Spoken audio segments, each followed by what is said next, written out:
Hey, I'm Nick from Nasty Nick's Motorsports. I'm going to show you what the tech inspector is going to be looking for.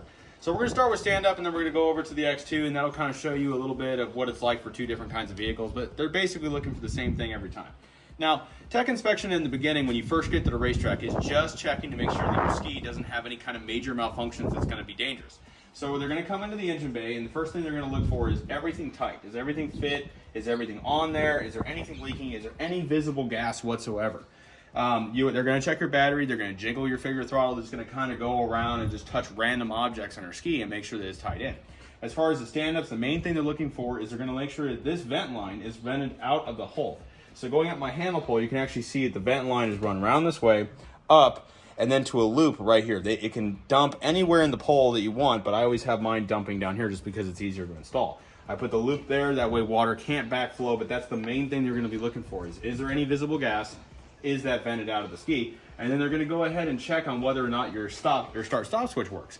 So all they're going to have you do is fire up the ski and then pull the key and show that your kill function works. So you'd be surprised how many people fail that part of the inspection. And make sure your ski runs before you get a tech inspection.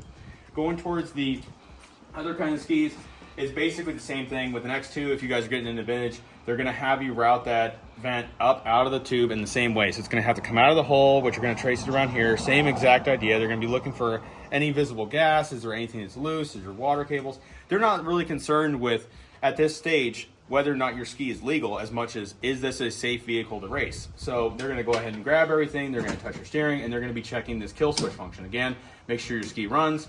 They're going to have you fire it up. It only needs to run for a second. Then you're just going to show you that you yank the key and it shuts off.